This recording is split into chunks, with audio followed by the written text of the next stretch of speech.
A very warm welcome and good evening to you all. Thank you for joining us in the second installment of the Power Up Webinar series brought to you by Eastern Credit Union.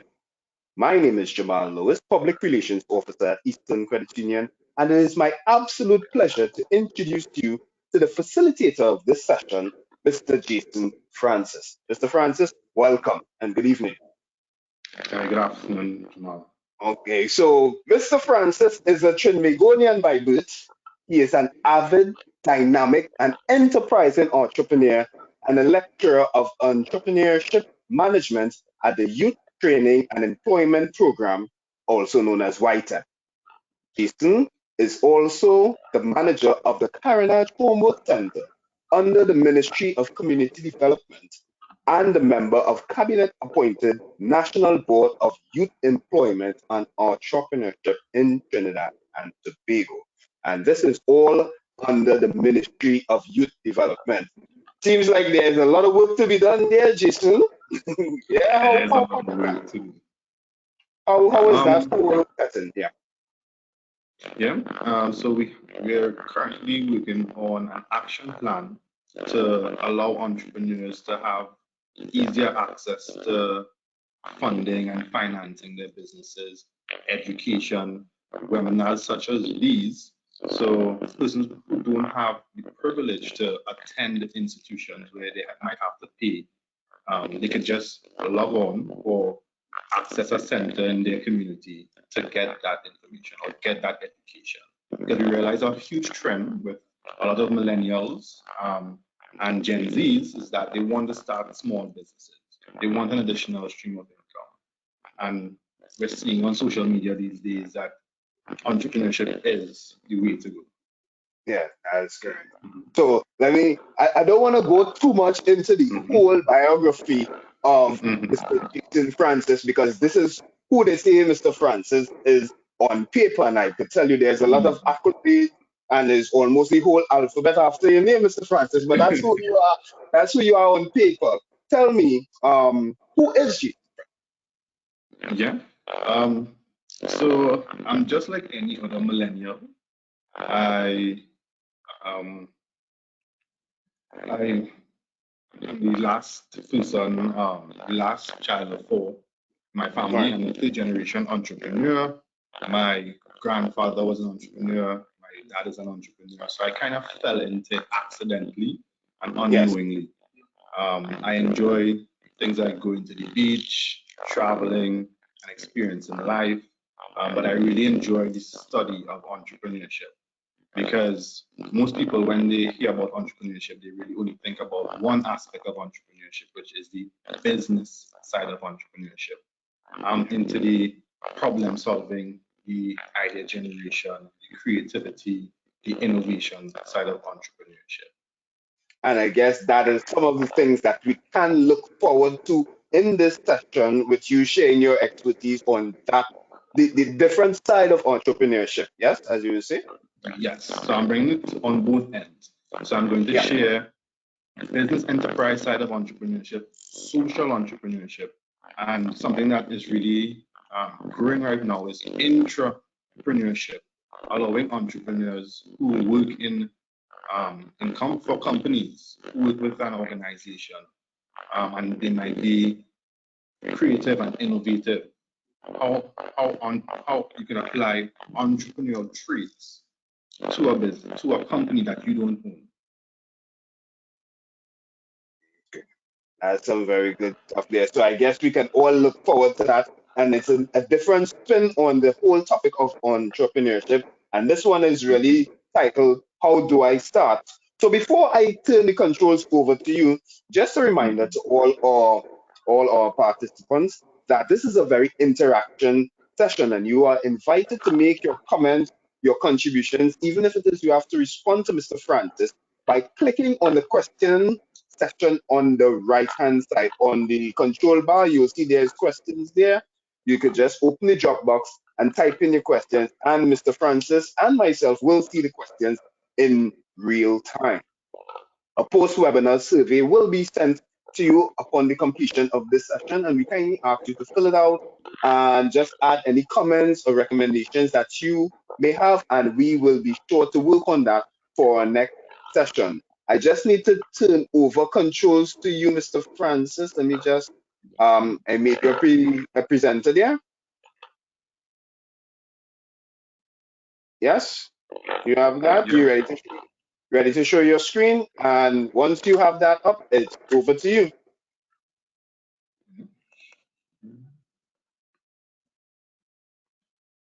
There we So go. I hope everyone is seeing. Yeah. Excellent. Yeah. Let me get to slide mode. All right. Fantastic. Over to you, Mr. Francis. Yeah. All right. So firstly, I'd just like to thank everyone for coming on this session on entrepreneurship and how do you get started. Before we really get into how do you get started as an entrepreneur and actually creating a business plan, generating your idea, taking your products to market, understanding your audience, and actually creating a business, it's always good to understand what is entrepreneurship. And it's always good to understand yourself as an entrepreneur. The reason being, I like persons to understand themselves before they get into entrepreneurship. It's because we see other persons getting involved in certain fields of entrepreneurship, and we think immediately that's the field I want to go in. We've seen persons get into hairstyling, baking, cosmetology, culinary, and we think that, okay, since they are successful, I'm going to just copy what they are doing, and I'm going to be a success as well. In entrepreneurship, it's a copy and paste sort of business. However, it's always good to follow your particular passion. What are you passionate about? In order to find what you are Thank passionate you, about. Mr. Francis. I'm sorry to cut you off. So I'm getting some comments that we're getting a little feedback from you when you're speaking. Okay. So I'm not too sure. Probably if you have a cell phone that is probably too close to the laptop or something like that, you could just check that out because our members are getting some feedback when you speak. Okay, 1 second. Okay, members, just bear with us for a little seconds here. We all know how these things go in the digital age. You'll do everything fine during the test run, but when you go live, these hiccups do occur. So whilst we wait for Mr. Francis to get that sorted out, hopefully he will be back soon and we can continue with the session. Again, apologies to all.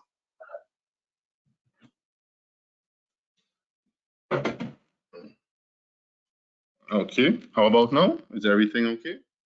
Yes, yes, you're sounding much better here. Okay, just have to take off a television in another room. Just wait. Okay, All right. Yes, thanks a lot, Mr. Francis. okay.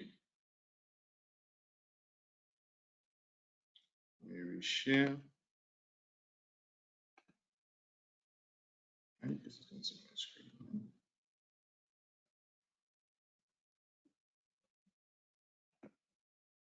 All right. Good. So can everyone still see my screen? If you can, just put a yes in the chat box. Just want to make sure. Yep. Okay. Yes. Yeah. Mr. Francis, you able to see the comments coming up as we discussed earlier? Yes. You pop undocked it. No, I'm not. Okay, but they're seeing you, so you good to go there. Okay, great. All right. Yeah. Yeah, so as I was previously explaining, it's always good to understand exactly what is entrepreneurship before you start a business plan or a business idea to get into entrepreneurship. It's always good to also understand yourself as an entrepreneur because you're now able to find out what are you passionate about. I always tell persons who are now getting involved in entrepreneurship to find an area of business that is enjoyable, something that you can do for free, because entrepreneurship, the root of entrepreneurship and success to entrepreneurship is a rocky one. It's never a straight road.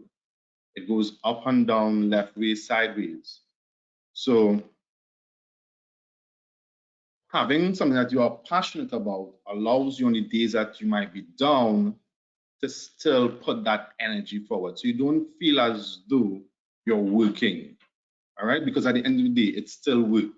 So it's always good to find something that you are passionate about or you enjoy doing or you wouldn't mind doing for free as an entrepreneur, all right? So I'm about to get into my presentation.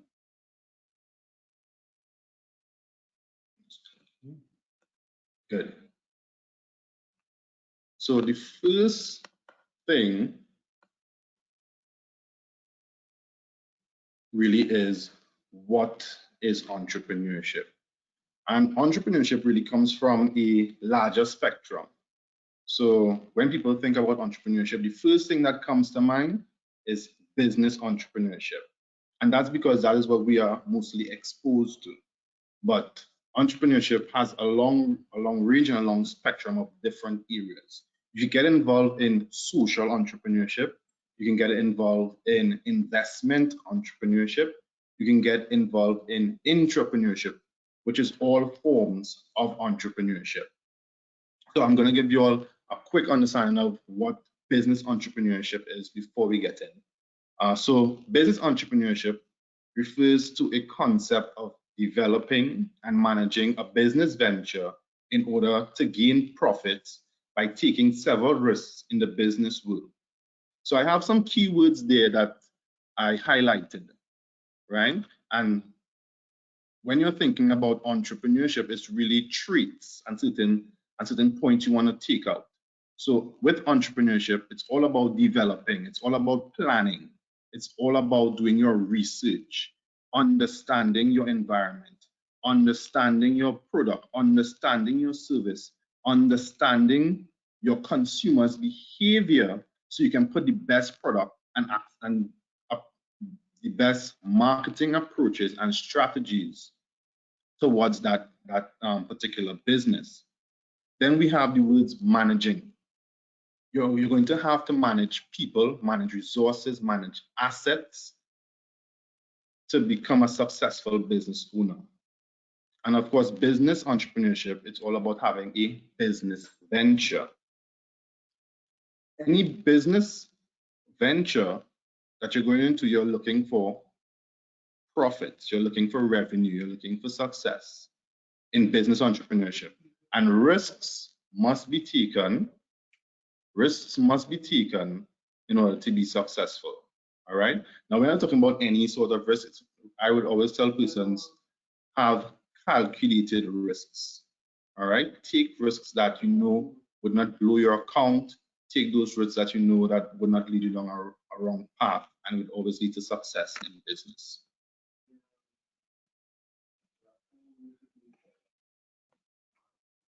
Another type of entrepreneurship would be that of social entrepreneurship. So social entrepreneurship is when we really deal with organizations that resolve or recognize a social problem, and they create a strategy in order to find solutions for those problems. We might be familiar with those social entrepreneurial organizations like Habitat for Humanity, Feel, Arrive Alive, any particular, if anybody's willing to share any chat box, if they know any particular NGOs or NPOs that they are aware of that are involved in social entrepreneurship. I'm trying to see if I could spot anybody.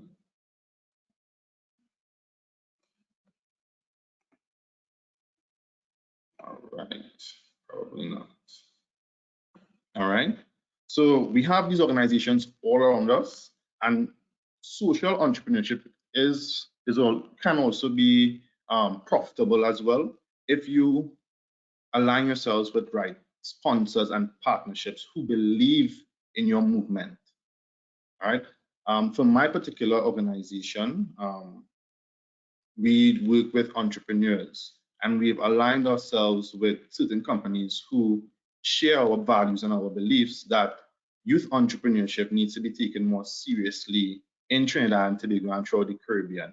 So they've partnered with us and allowed us to generate a number of programs and courses for free within rural and urban communities and marginalized communities to help these young entrepreneurs learn entrepreneurial skills and bring their businesses to life. So these are some things that you might want to think about, all right, if you're approaching from a social aspect of entrepreneurship. So remember, the first one was business entrepreneurship, and then we went into social entrepreneurship.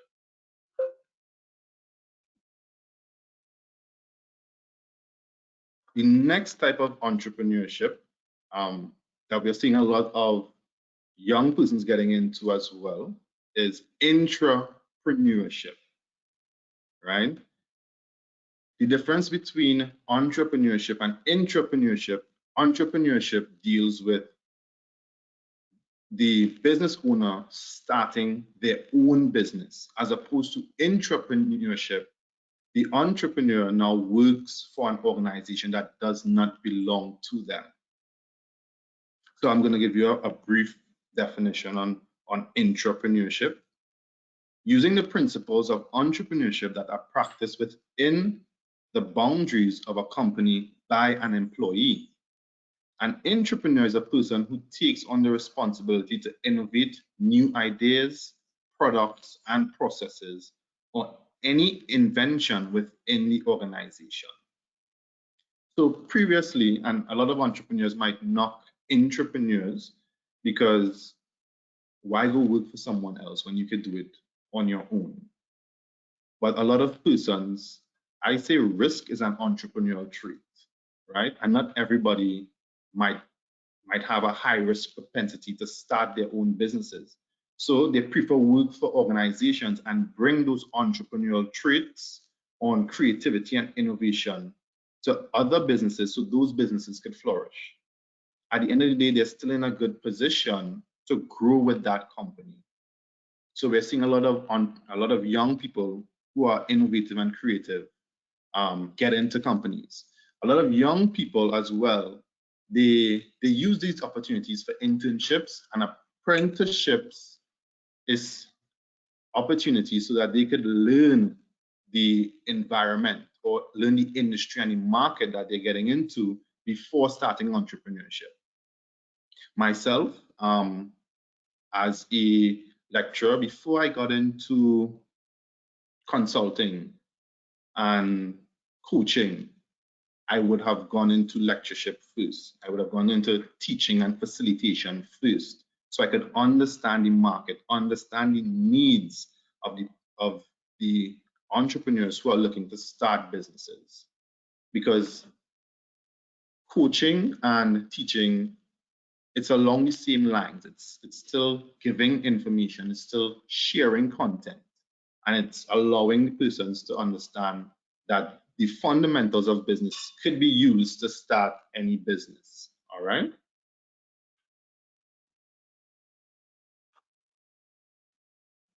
Now allow me to show you all the differences, because we're seeing entrepreneur and intrapreneur. Allow me to show you all the differences on exactly how it works.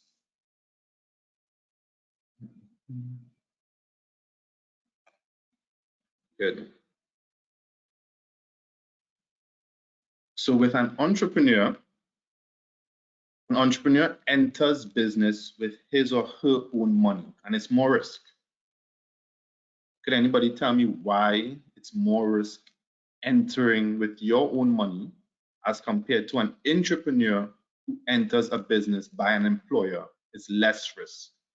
Is anybody willing to share that with me?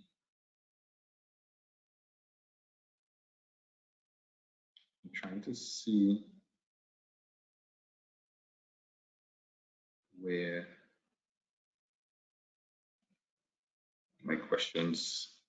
Yes, I'm seeing you got it there, Mr. Francis, No. in the questions.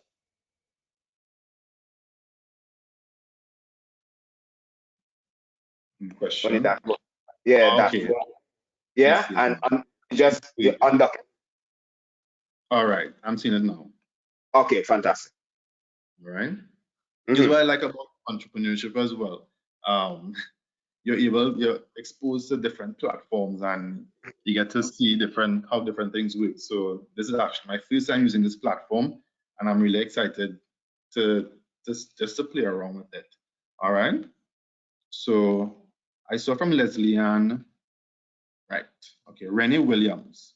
So Rennie Williams answered the question. You lose your money, which may mean you may lose your savings as well. Correct. As an entrepreneur, you're investing your own time, money, efforts, energy into your business. So it's a greater risk as an entrepreneur. Yeah. I saw Mark Mohan. It's because we are using other people's money. Correct. As an entrepreneur, you're using other people's money instead of your own. As an entrepreneur, you're now accessing a wealth of resources. These people would have come into a business with a whole lot of finance and equity in order to start their business, as compared to you as a sole proprietor, as a small business. You might not have these finances to start your business immediately. All right. Leslie Ann Samuel, if the entrepreneur fails, then the losses his investment, then he or she loses his investment, but the entrepreneur has minimum losses. Correct. All right. So I'm really glad that you're following and able to understand the concept between entrepreneur and intrapreneur. Okay. Continuing. As an entrepreneur has ownership to the business, and then an entrepreneur only manages the business, no ownership. All right. So we know different styles of ownership, and we would actually get into that when we are going through our business plan, when we are formulating our business plans from next week. All right, so don't miss next week, because I'm going to teach you all an easy way to formulate your business plans. And you could actually take that to any financial institution, a credit union, a bank, in order for them to see that you've done your research and you're going to take your business to the next level, but you might need a bit of injection and finance into your businesses. All right, so has ownership on business as an entrepreneur. Now, as an entrepreneur, you could use this as collateral. You could use this as a way um, to access different things in life that you might not have been able to access. And as an entrepreneur, you have no ownership. You just manage a certain part of the business, a department. So which one you all think is better, actually owning the business or just managing the business? We know owning the business, there's greater risk, and managing the business, there's less risk. But for anybody who's willing to share, right? Which one do you all think is better? Actually owning the business, yeah? Honestly, it depends on your personal goals, yes. Depends on success rates and ideas, all right? So there's actually no right or wrong answer to that question, but it's all about understanding that there's greater risk as an entrepreneur as compared to an intrapreneur, right? And again, remember I said, if you want to understand an industry or a market, it's always good to work for an organization first and then start your own. We see a lot of people do this as well, and I'm going to give you an example. Denny's was owned by a certain entrepreneur, and eventually Denny's closed down, and they started their whole, I think it's 5 Star, can't remember the name, but it's in Maraval. So they would have bought the franchise, learn the market from the franchise, because everybody wanted to attend Denny's breakfast and stuff like that, and then eventually they started their own. All right. Another example, I can't give you another example right now, but I know you'll understand what I'm saying. It's always good to understand the industry and the market first before getting involved. All right. Mr. Francis. Mr. Yeah. Francis, just to interject here, I see we have a member, a participant, Miss Batiste. She has her hand raised. Oh, I'm not too sure if Miss Batiste would like us to unmute her mic for her to make a contribution, okay. Let or me see, Miss Baptiste. oh, she just put down her hand. All right, Okay. I just saw it up there. So again, members, not to just interject here with you, Mr. Francis, if it is you are desirous of making a contribution and you just raise your hand and we will unmute your mic and we will get the session a little more interactive instead of just reading out the comments that you have to make there. Mr. Francis, back over to you. All right. Thank you. All right. Continuing with entrepreneurship, entrepreneur versus entrepreneur. The entrepreneur is entitled to returns and profits from the business. All right. You own the business 100%. So all the profits and revenues earned from that business, it now goes back to you. As opposed to being an entrepreneur, you have a fixed salary, or every Christmas you might get a ham, a little bonus, or something along those lines, right? And that's why people are venturing into entrepreneurship, because the amount of returns all depends on your efforts. So as an entrepreneur, you might work 5 days per week.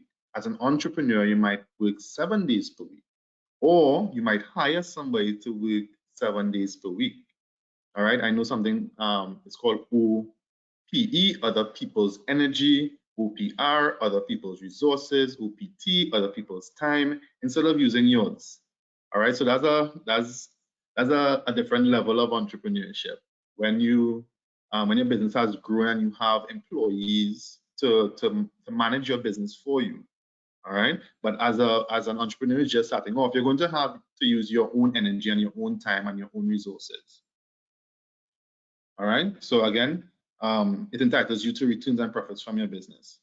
And the last thing what I really appreciate about entrepreneurs and entrepreneurs is one thing, is that they are all agents of change.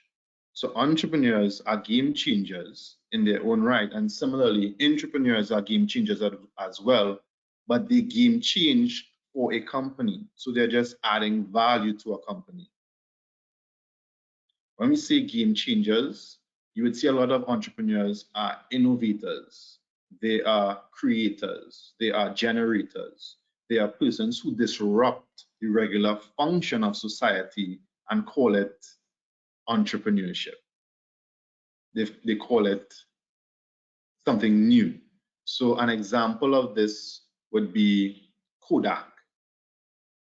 So I'm going to sell out my age a little bit here, but I grew up in the 90s, you know, when you take your film to be processed and you had those pictures. But with the emergence of digital cameras into the market, it really changed the game. It allowed persons to not just have access to film, to hard copies of their film, because they could have printed it out. It also gave them a way to store it digitally on their computers. Less space, it was more efficient. They didn't have to go line up, they didn't have to wait for it to be processed. So that was a change in the game. All right. And slowly but surely, those film cameras in the 90s, they fizzled out. But some companies, they thought that it would have been around forever. So Kodak was one, and they never ventured into digital cameras. So they phased out. Another one would have been Blockbusters. Now we have competitors. So Blockbusters was a company that you could have gone and borrow DVDs, VHS, and watch those from the comfort of your home. And of course, you had to return it. Now we have the internet. We have Netflix, we have Hulu, we have all these streaming services that you don't have to necessarily go to a store. Again, people love convenience. Customers, you would realize once you have a business model that your unique selling proposition or your competitive advantage is convenience, you are going to win, because a lot of people don't have time to do a lot of things. I saw in Massy stores the other day, somebody was selling peeled or cut up mango, right? Before, you know, persons would buy the mango and they would go man and cut it up themselves. I also saw, I don't know if it was a joke, but I saw somebody had peeled avocado, all right? And they said, this is for the West. This is for the people who live in the West, all right? Because apparently people in the West do like to take time to peel their avocados, all right?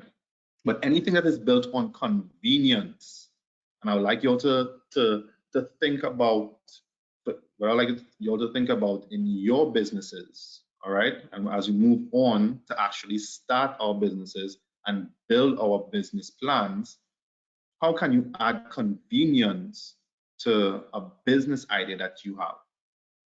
Because convenience sells. Everybody has less time these days. I mean, we have more time because everything is so easily done, but you know, we have less time.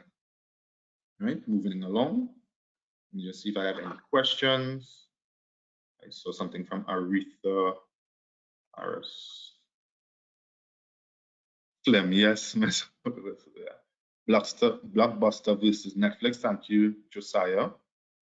I saw frozen dumplings in the supermarket. Yes, sir, yes. So yes, frozen dumplings actually becoming a thing. Frozen provision becoming a thing as well. And it's just to take away time because as we said, we have so much more time, but so much less time. Good afternoon. Is there a chat feature to post questions or comments?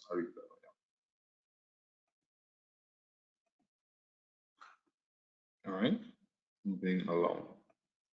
You know which one is a safe film? All right. So entrepreneurship.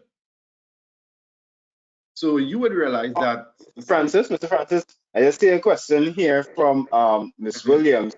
She's asking, I don't know if you saw it come up on your side. Uber would be an example of entrepreneur or intrapreneur.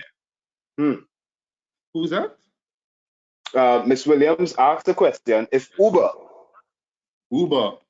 yeah, would that be an example of an entrepreneur or an intrapreneur?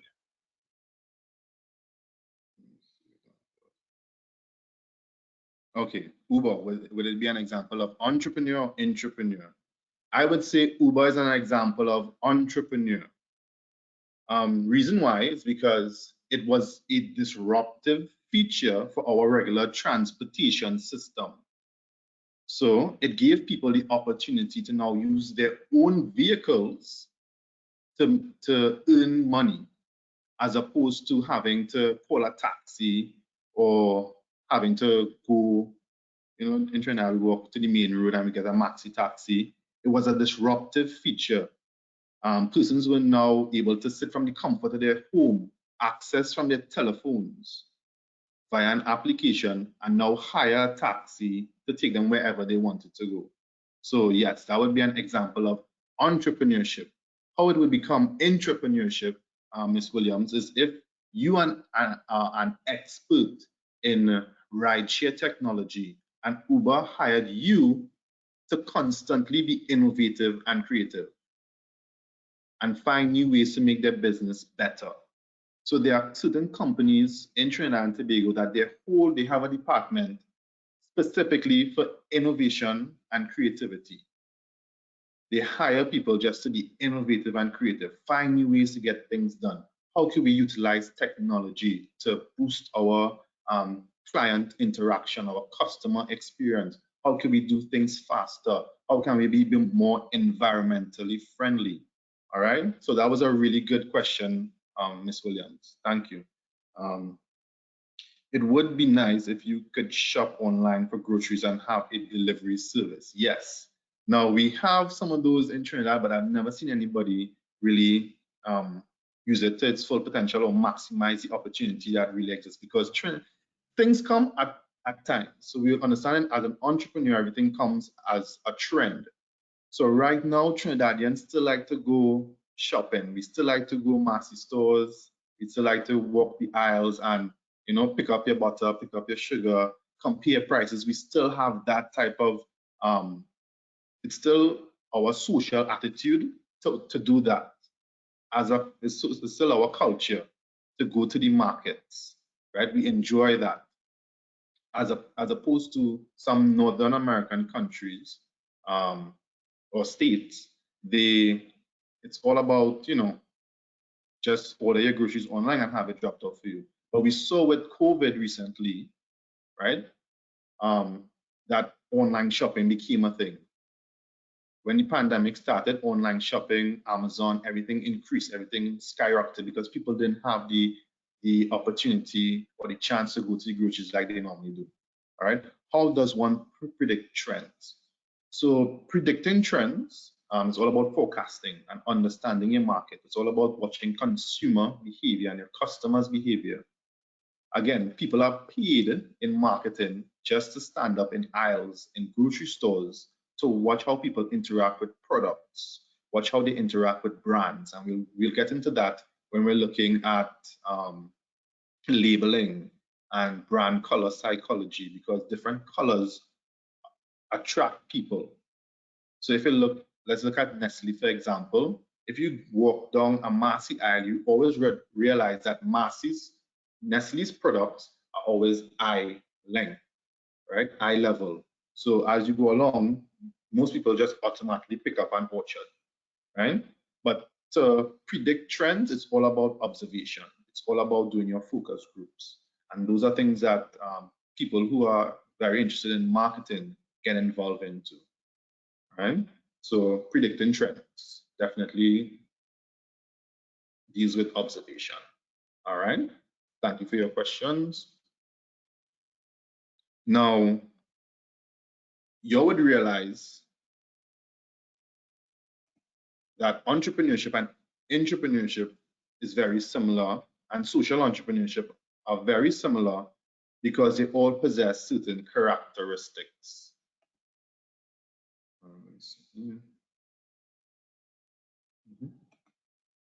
They all possess certain characteristics. So this is the real definition of entrepreneurship. All right. So entrepreneurship is the process of organizing and managing a venture. It could be a venture for a company. It could be that you don't own. It could be a venture for yourself as an entrepreneur. It could be a social venture as a social entrepreneur. Okay. While implementing the necessary entrepreneurial skills and traits. So there's a huge discussion, and I would like somebody to answer. Are entrepreneurs born or entrepreneurs made? Can you develop yourself into an entrepreneur, or do you have to be born an entrepreneur? Are entrepreneurs born or entrepreneurs made? Made, both. All right. Made, it all starts in the mindset. Made, Miss Williams, yeah. So I believe it's a bit of both. So what I've learned over the years of studying entrepreneurship, entrepreneurs are born. However, you can learn entrepreneurial traits or entrepreneurial skills in order to become a successful entrepreneur. So entrepreneurs are born because some people are just naturally born with charisma. Some people are naturally born with confidence. Some people are naturally born with a risk propensity that is low. Some people are naturally creative and innovative, expressive. They don't mind being center of attention. It's easy. They can present easy in front of crowds. But some people need to learn and develop those skills to become successful entrepreneurs. So it's both. All right, it's a mixture of both. So you can be born an entrepreneur. Entrepreneurs are born, however, you can still learn to master entrepreneurial traits to become a successful entrepreneur. And those persons who aren't necessarily successful entrepreneurs, it's just that they haven't taken time to understand or develop their entrepreneurial skills or traits. All right. So some successful entrepreneurial traits I'm going to share with you all would be creativity, professionalism, risk-taking, passion, planning, knowledge, skill sharing, critical thinking, problem solving, innovative. All right. Anybody willing to share?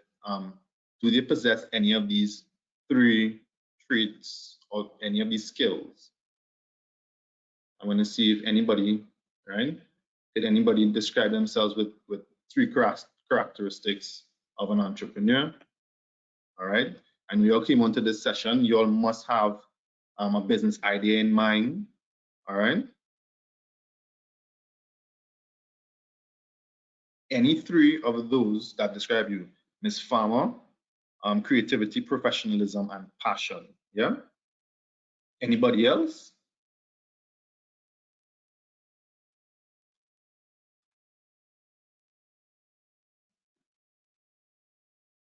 Right. So for me, personal creativity, Miss Seeley, Victoria, creativity, Sean Prasad, I have all. Way to go, Sean. Mark, passion, planning, problem solving. Yeah. Renee Williams, Miss Williams, problem solving, critical thinking and planning, creativity. Good afternoon, creativity, risk planning. Yes. All right. So I just asked for three because I know three would have been easy to pick from. You see the confidence. Yes, yes, Mr. Prasad. Right. I just asked for three because I know three would have resonated with a lot of y'all who probably want to start your businesses. Some of y'all off the bat are creative, isn't innovative and problem solving one and the same. Yeah, a bit. Yeah, it's a bit of the same. So innovative would be understanding how to make a simple product more efficient or less expensive by finding cheaper alternatives or substitutes or resources to make something good better or faster. Problem solving, a bit of the same. Yeah. Professionalism, social skills, problem solving. Right. For me personally, I'm very passionate about entrepreneurship. I enjoy being creative, and I'm really into social skills. All right. I love meeting new people. I love networking. They always say your network is your net worth. So I attend a lot of business startups, workshops, networking events, pop-up shops, just to really meet people, find out their business ideas, find out their services. So I would encourage some of you when we could go back out and actually socialize again to get involved in some social skills, right? Next slide. Good. So I have some pictures here of some really famous entrepreneurs. All right. Some have their personal brands. Some have business brands behind them. Can anybody share who they know on the screen here? All right.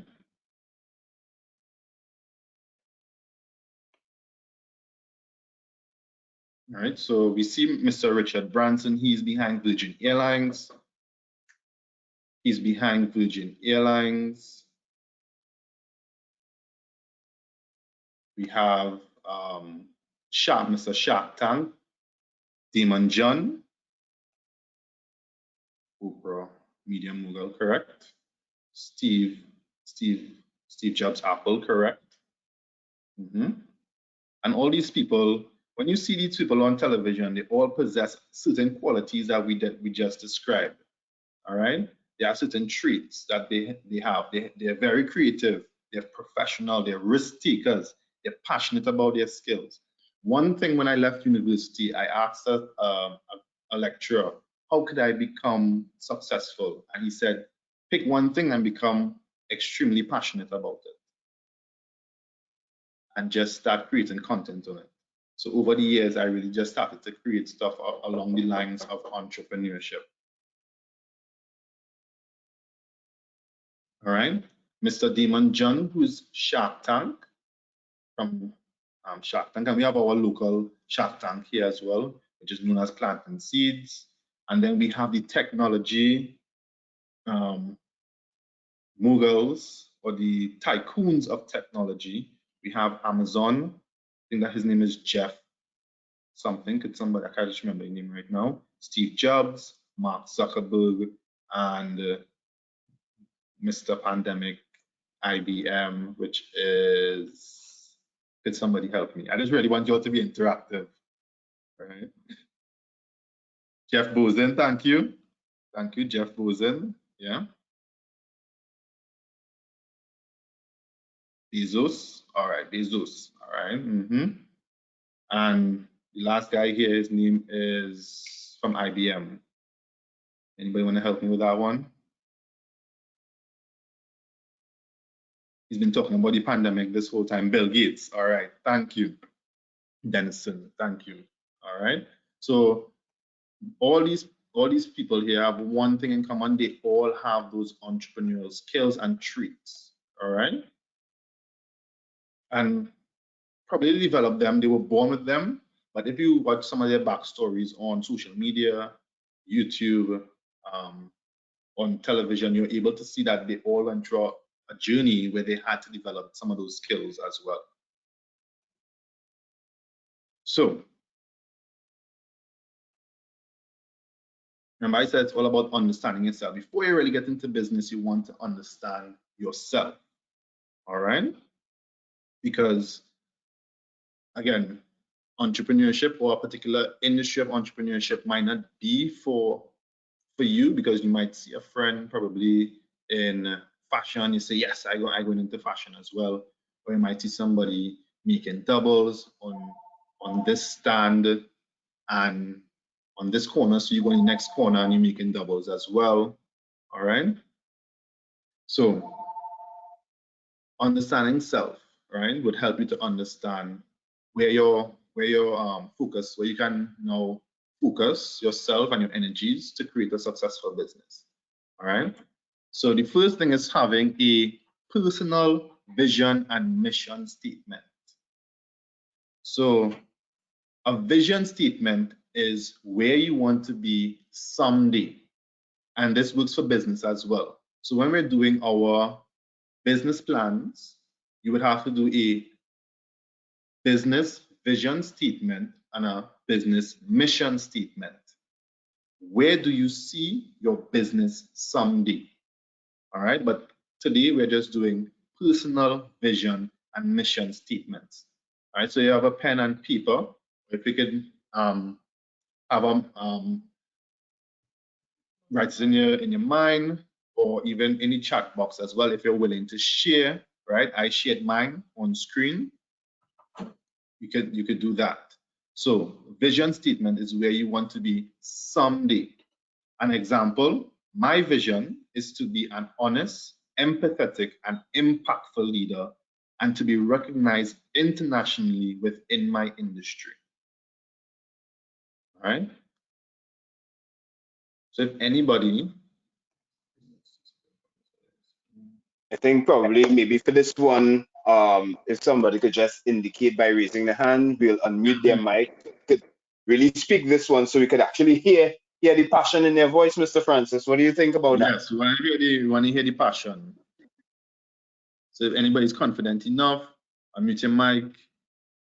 Right? Remember, confidence is everything. That's Flicky, right? We have Mark. I see Mark here. So I press Mark. Hello, Mark. I saw Mark had his Mark Manmohan. Oh, okay, so it's just doing that.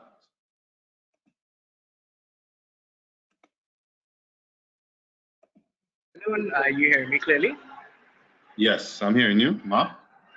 Yes, great. I really love your mission statement. I really have to put together one as elaborate as yours, but for now, I just have a personal motto, if you may call it that I use. It's life is simple, fall in love and share. So as I live my life and I find things that are of value to me that I love, I pass it on to others, whether it's for money or not. It's just a genuine love to share value with others. Excellent. That's a good one. Thank you, Mark. Yeah. You're welcome. Anybody else? That was really good.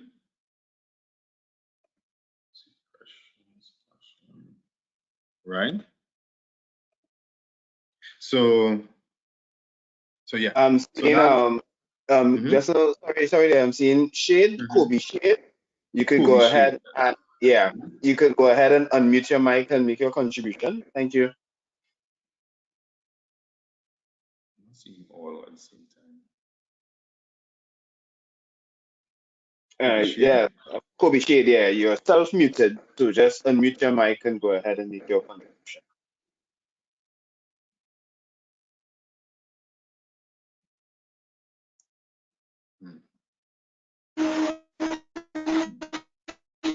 Oh, yeah, good night. Well, I just I came in a little late, so I just kind of seeing what's going on and catching up. But Oh, okay. all right. Yeah. It's very edifying, and I appreciate being able to do this class. So I just watching and observing and everything. All right. Not a problem, Mr. There are Shade. no contributions right now. Okay, the beauty about it is that we will have this session. It will become available on our Eastern Credit Union social media platform. So what you missed out, you'll be able to follow up on it. All right. So let's go right across to Miss Reyes. Is Natalia? Is it?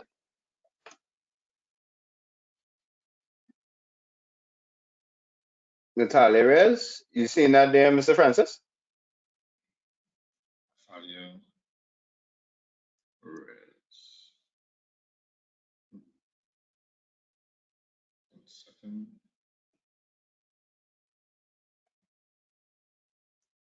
Yes, Miss Reyes, we unmuted your mic. Yeah, go right ahead. Okay, I'm a psychology student, so I'm passionate about that. Okay, so something that I say is to use my story to inspire others to become their best selves. Even if it's one person, it's worth it. I like that one as well.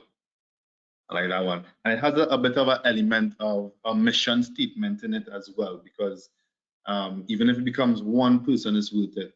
I think Starbucks has something with they share love one coffee at a time. All right. So that's really good. All right. Now moving on to mission statement.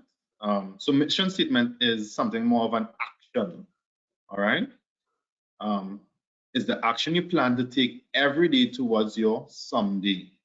So an example here, my mission is to create and lead a dream team where everyone is playing to their strengths, right? You see the action words there, to create, to lead. Those are actionable words.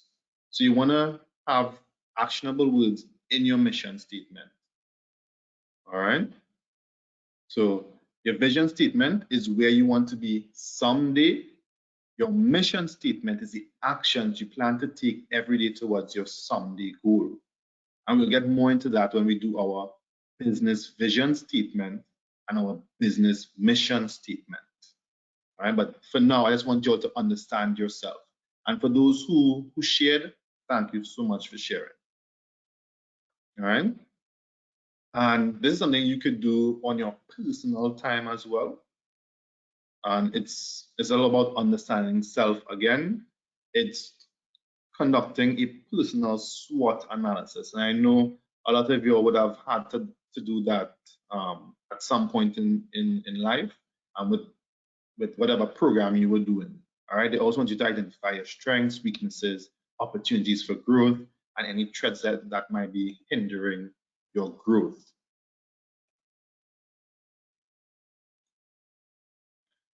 And for those of you who haven't done this exercise before, take full advantage of it. Again, it's all about understanding yourself, seeing what you're good at. So Again, any piece of paper, or you could take a mental note, all right?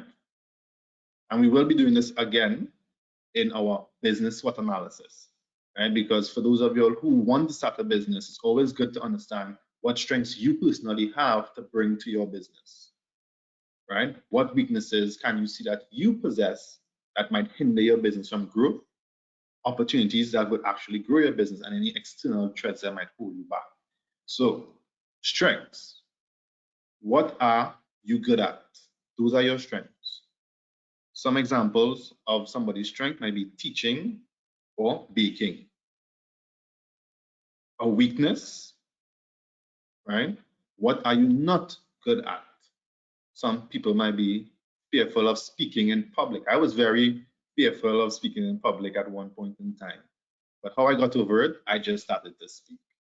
I was literally pushed on a stage in front of a crowd of over probably 500 people, and I had to talk. And that's how I got over that fear. Do the thing you fear, and the thing you fear no longer exists. All right. And a weakness for some people, going back to SWOT analysis, baking for long hours. Some people don't like to bake for long hours. All right. So opportunities. Opportunities are really solutions to your weaknesses. So what can you do to be good at the things that you're no good at? So if you have a fear of talking in public, attend public speaking workshops. If you find baking takes too long, find simple and fast baking recipes. Some threats. Now, threats are external threats. So strengths and weaknesses are internal, those things that are controlled by you. Opportunities are those things that are external. So attending a workshop is something external. So those of you who are attending this workshop, to grow your business is actually a solution to a weakness. You probably didn't have the knowledge on how to go about building a business. Yeah. Threats, what prevents you from not being good at things. And these things are not in your control. So family and friends, right? These things might not be in your control. Or no job to create income for classes, right? These things aren't in your control. These things are external to you. So I'll like you to conduct your personal vision statement, mission statement, as well as a personal SWOT analysis. I then sit down before bed tonight and just think about what are my strengths, what are my weaknesses, what opportunities can I take full advantage of to grow, and what things are holding me back. And with that being said, guys, that's my final slide. I'd just like to say thank you for everyone who came on, and I hope it was extreme value to all the information that I shared. All right, you could feel free to follow me on any social media platform, Facebook, Instagram, LinkedIn, and interact with me by any platform. All right. If anybody has any questions, feel free to either unmute yourself, ask a question, and you can give any feedback on today's session, or drop a question in the chat box. What done already? Yes, Miss. Yes, Miss Washington. Awesome. Can't wait for next week. You finished already. That was great. Thank you. You're most welcome. See, we have a hand raised here. Yes, see who's. You have a what? A hand raised? Oh, we have a few hand raised here. So let's go to Miss Mitchell. Miss Mitchell, you could go ahead and unmute your mic, and you can make a contribution. Hi, would the slides be available after the webinar? Yes, Ms. Mitchell, they would be available. Okay, so you can take it for yourself and peruse and educate yourself. Yeah. thank you.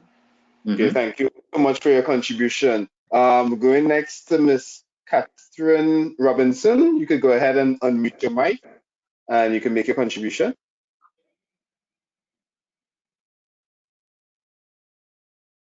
As we wait for Miss Robinson, I see a question here for you, Mr. Francis.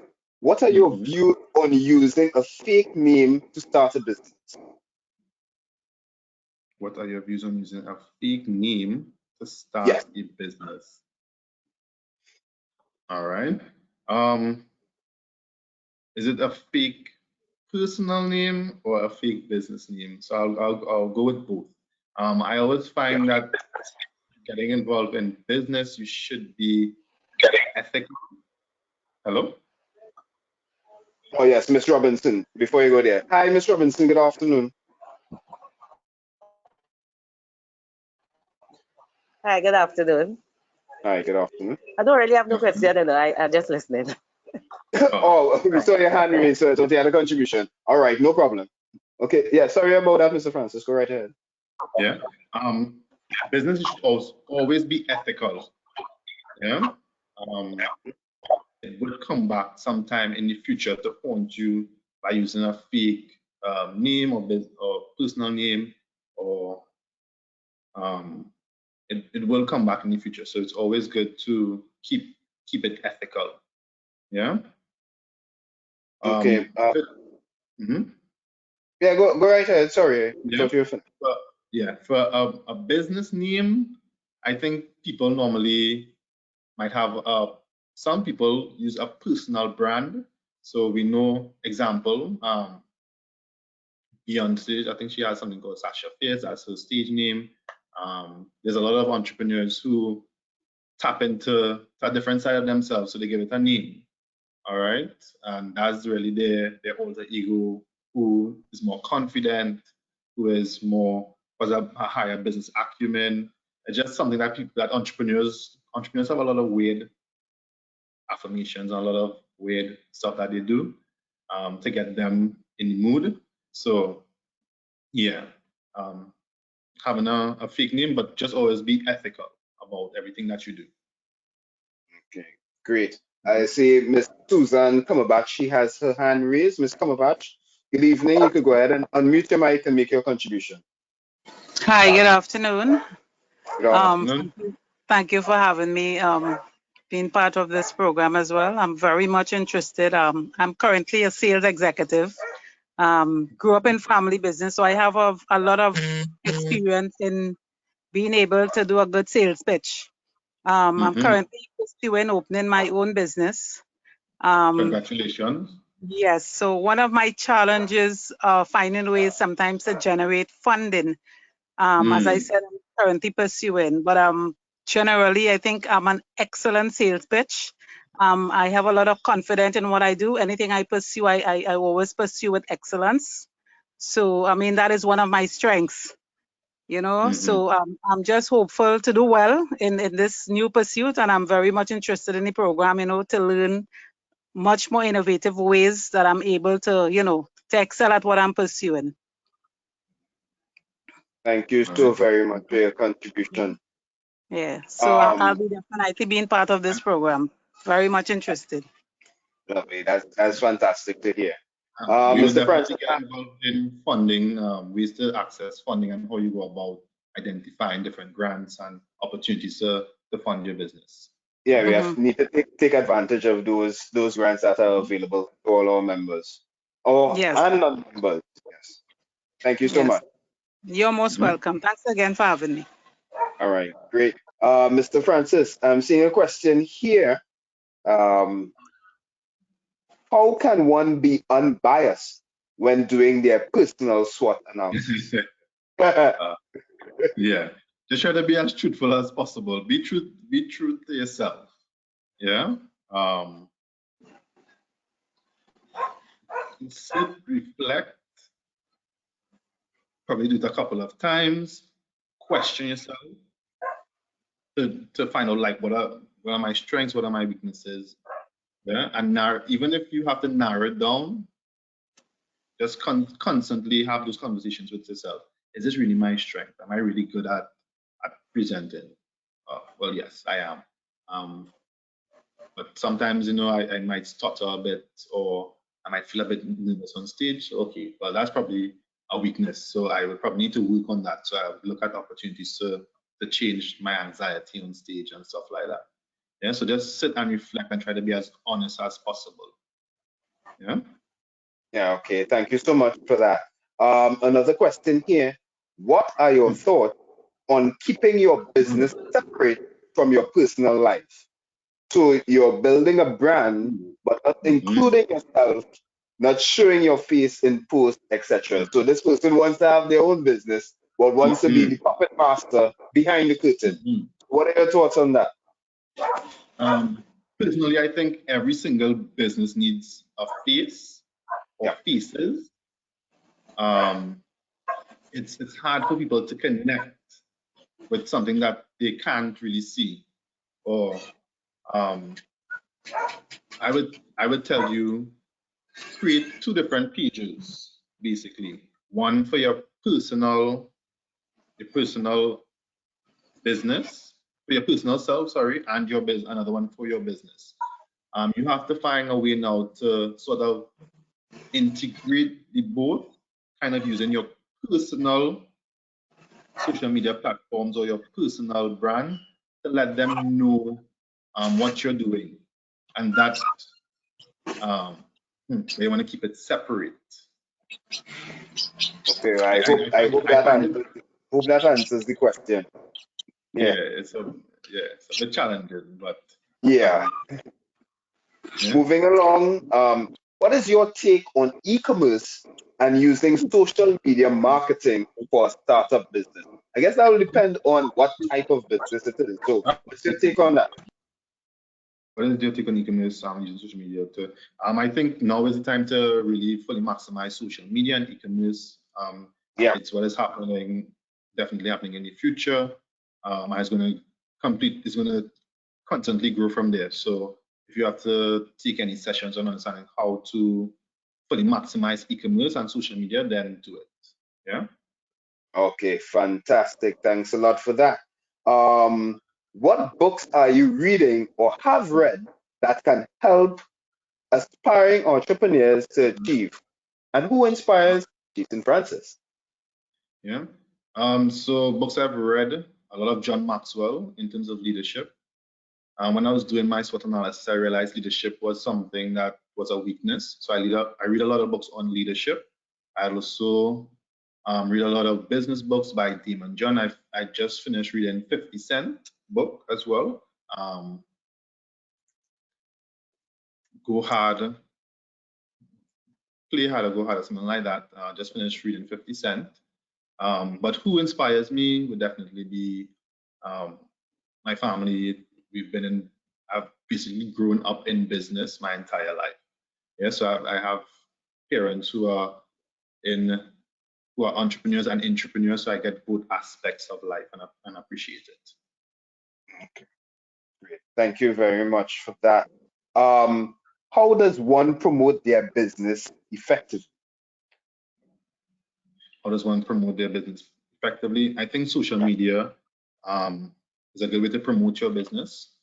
You get a wider reach, a wider frequency, so you could reach from Port of Spain to Mayaro, up the islands. Also, people get to see it a number of times.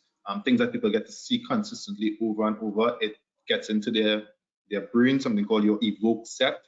So it starts to resonate with them all the time. So every time they see any particular brand or a particular word, they resonate your brand or business with that particular word. So I wanted, anytime people saw the word entrepreneurship, so I promoted it so much and my name that people, anytime they see the word entrepreneurship, they would think about Jaysen Francis.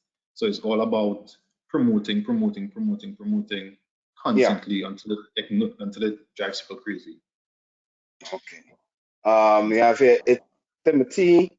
During the sessions that will be done over the next few weeks, will you also let us know where we can access funds and grants to help startup businesses?